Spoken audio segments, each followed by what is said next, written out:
और उसके चलते हम देशद्रोही हो जाएंगे। हम लोग 140 करोड़ जनता के लिए लड़ेंगे, चाहे इसके लिए जो हो जाए। हमको जान देना पड़ेगा, जान देंगे, लेकिन हम इस लड़ाई को आगे ले जाएंगे। पर्ची निकालते हैं जिससे उनका खर्ची चलता है, उस पर ध्यान दे, ना कि कानून पर ध्यान दे। मैं भी हिंदू तो अभी तक में आप भी देशद्रोही हैं। हाँ, इसलिए तो केस किया हूँ।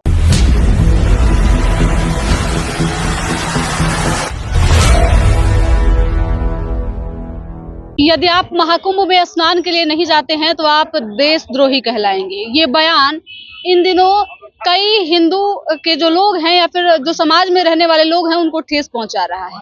धीरेन्द्र शास्त्री ने एक बयान दिया था महाकुंभ को लेकर कि अगर आप सनातनी हैं और देश प्रेमी हैं तो आपको कुंभ स्नान करने के लिए जाना चाहिए।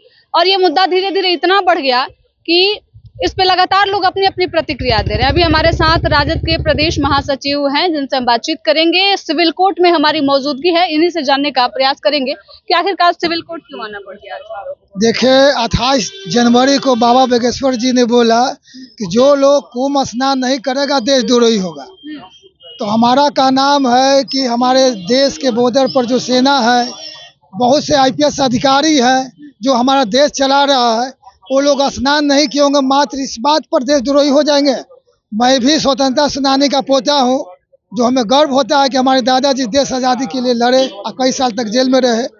आज उस गर्व में हमको लग रहा है कि चूर कर दिए बागेश्वर बाबा के बात सुनकर। कई दिनों से हम लोग को खान पियान काम में मन नहीं लग रहा है कि मात्र हम कुंभ स्नान नहीं करेंगे और उसके चलते हम देशद्रोही हो जाएंगे। इसलिए मजबूर में आके हमने सिविल कोर्ट में केस दायर किया है बाबा बागेश्वर पर। केस दायर कर दिया आपने? हाँ, केस दायर हो गया है। हाँ। अच्छा, बागेश्वर बाबा अब तय करेंगे कि कौन देशद्रोही है और या कौन देश प्रेमी है, या फिर बाबा को पहले बहुत बढ़िया से शास्त्र के ज्ञान होनी चाहिए। वो शास्त्र पर चर्चा करे, कानून पर चर्चा नहीं करे। कानून के बाद देश के जो IPS है, अफसर है बड़े बड़े, उस पर छोड़ देना चाहिए कौन देशद्रोही होगा और कौन नहीं देशद्रोही होगा।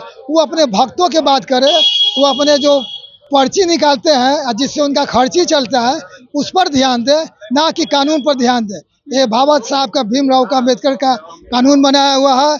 यहाँ कोई हवाई जहाज से चले या साइकिल से चले, सब बराबर है। और कोई भी अगर गलत बोलेगा उस पर केस होनी चाहिए, केस होनी चाहिए। क्या उम्मीद है? आपने केस किया है, इसके बाद की प्रक्रिया क्या होगी? हमको कानून पर भरोसा है, इसलिए हमने केस किया है। अब बहुत जल्द बाबा यहाँ जो पटना सिविल कोर्ट है, जो गंगा किनारे है, बाबा यहाँ पर आएंगे। यहाँ जब जब आएंगे उनको गंगा स्नान का पुण्य मिलेगा, क्योंकि सिविल कोर्ट गंगा किनारे ही है। धीरेन्द्र शास्त्री का एक और बयान था, उन्होंने कहा था कि भगदड़ में, महाकुंभ में जिन लोगों की मृत्यु हुई थी तो उन्हें मोक्ष की प्राप्ति मिल गई है। इस बात पर तो बाबा को मैं कहता हूँ कि फिर से आप शास्त्र पढ़ के आइए कि क्या मोक्ष की प्राप्ति, जो पैर से दब के मर जाते हैं, कोई दुर्घटना में मर जाते हैं, क्या वो लोग को मोक्ष की प्राप्ति होती है? ये इस तरह से मोक्ष की प्राप्ति होती है। जो लोग वहाँ किसी के बच्चे मर गए, किसी के भाई मर गए, किसी का बहन मर गया है, और उसको आप कह रहे हैं कि मोक्ष की प्राप्ति, तो बाबा बागेश्वर क्यों स्वीकृति लेके गए थे स्नान करने के लिए?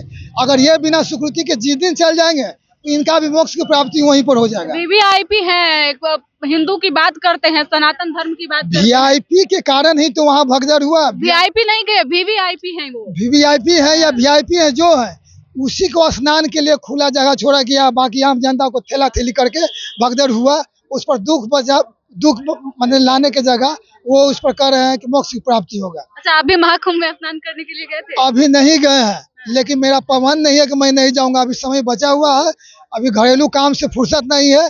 टाइम मिलेगा मैं कुंभ स्नान करने जाऊंगा। मैं भी हिंदू। तो अभी तक में आप भी देशद्रोही हैं? हाँ, इसलिए तो केस किया हूँ कि मैं जब नहीं गया हूँ, हमारे दादाजी स्वतंत्रता सेनानी थे और उनका पोता मात्र कुंभ स्नान नहीं करेगा और देशद्रोह हो जाएगा। ये कहाँ के कानून है भैया?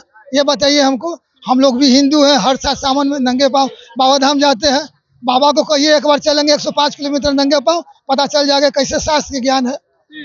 मात्र बैठ के किताब पढ़ने से शास्त्र हो गया। हम लोग तपस्या करके बाबा धाम 105 किलोमीटर जाते हैं, तो हम लोग हिंदू नहीं है। अच्छा, ये आपने जो आज FIR किया है, जो केस किया है, ये पार्टी के तरफ से है या फिर आपने पर्सनल? ये मेरे निजी केस है।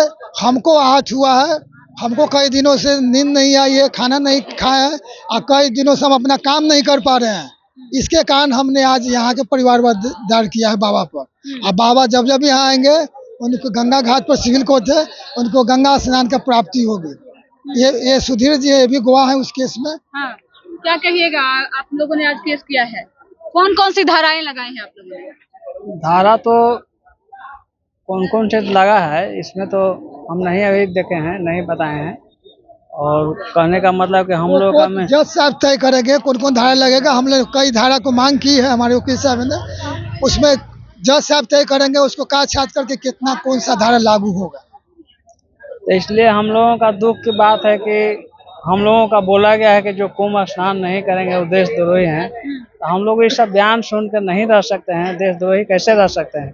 और हमारे पास टाइम नहीं है, फुर्सत नहीं है, बहुत अफसर हैं, बहुत तरह के लोग हैं, उनके पास टाइम नहीं है, फुर्सत नहीं है, तो भी देशद्रोही हो जाएंगे। इसीलिए हम लोग केस किए हैं कि सब संविधान के बात वो न करें, वो धर्म की बात करें। संविधान उनके कहने से नहीं चल रहा है, संविधान पे ही देश चल रहा है, इसीलिए केस किए हैं। अच्छा, कुछ दिन पहले आपके नेता का भी एक बयान आया था कि मंदिर में जाने से जो है अंधकार मिलता है, अगर आपको प्रकाश की तरफ जाना है तो आपको स्कूल जाना होगा। देखिए सब अपना तो कहीं अपना न कहीं सभी पार्टियां जो है वो धर्म को और किसी की आस्था को जो है आहत कर रही है। नहीं, ये सही बात है, अंधकार नहीं मिलता है। देखिए आप सबसे पहले कि संतुष्टि होता है, कोई अपना काम से संतुष्ट है, कोई पूजा पाठ करने से संतुष्ट है। इसलिए किसी को कोई इस देश में सब आजाद है, किसी को प्रतिबंधित नहीं लगाया सकता है। बाकी संविधान के खिलाफ बात किन्हीं को नहीं करना चाहिए। मतलब महाकुंभ में जो लोग नहाने नहीं गए उनकी मजबूरी है, देशद्रोही नहीं है। देशद्रोही नहीं है, मगर उनका बयान देशद्रोही वाला है, क्योंकि खुद देशद्रोही है, ऐसा बयान उनको नहीं देना चाहिए। आप भी इसका केस में गवाह हैं। जी जी। अच्छा, क्यों ये केस किया गया है? केस इसलिए किया गया है कि चूंकि 140 करोड़ जो पूरा भारत का जनसंख्या है, पूरा आदमी आहत है, लेकिन जो बहुत वीवीआईपी है जिसके कारण बहुत आदमी डर के भय से, एथी के भय से नहीं कर पा रहे हैं। लेकिन हम लोग सोचे कि नहीं भाई, हम लोग 140 करोड़ जनता के लिए लड़ेंगे, चाहे इसके लिए जो हो जाए, हमको जान देना पड़ेगा, जान देंगे, लेकिन हम इस लड़ाई को आगे ले जाएंगे। इसीलिए हम लोग सब कोई मिलकर बाबा बागेश्वर कर केस किए हैं, ताकि पूरे 140 करोड़ जनता को न्याय मिले। और हम जब तक लड़ेंगे, जब तक बाबा माफ़ी नहीं मांगेंगे, कोर्ट में आके हाजिरी नहीं देंगे, जब तक यह केस चलते रहेगा, उनको यहाँ आना ही होगा। जब तक हम लोग लड़ते रहेंगे, हम लोग बहुत अंदर से आहत हैं, बहुत आहत। जब तक बाबा आकर यहाँ पे माफी नहीं मांगेंगे तब तक ये जो है वो केस चलता रहेगा। हमारे साथ जो है वो कुछ लोग थे जिनसे हमने बातचीत किया। इन लोगों ने साफ तौर पे कहा कि बागेश्वर बाबा का जो बयान आया है महाकुंभ को लेकर, उससे ये लोग काफी आहत है, क्योंकि जो लोग महाकुंभ में स्नान के लिए नहीं जाते हैं वो देशद्रोही हैं। इससे ये लोग कहीं से भी सहमत नहीं है। और उन्होंने साफ तौर पे कहा कि अब बागेश्वर बाबा को जो पर्ची खोलते हैं, जो लोगों का भविष्य देखते हैं, उन्हें अपने धर्म की बात करनी चाहिए, कानून की बात नहीं करनी चाहिए। इस वीडियो को लेकर आप क्या सोचते हैं, कमेंट करके जरूर बताइएगा। क्या वाकई महाकुंभ नहीं जाने वाले लोग जो हैं वो देशद्रोही हैं, या फिर महज ये बागेश्वर बाबा का एक बयान है? कमेंट करके अपनी प्रतिक्रिया जरूर दीजिएगा। धन्यवाद।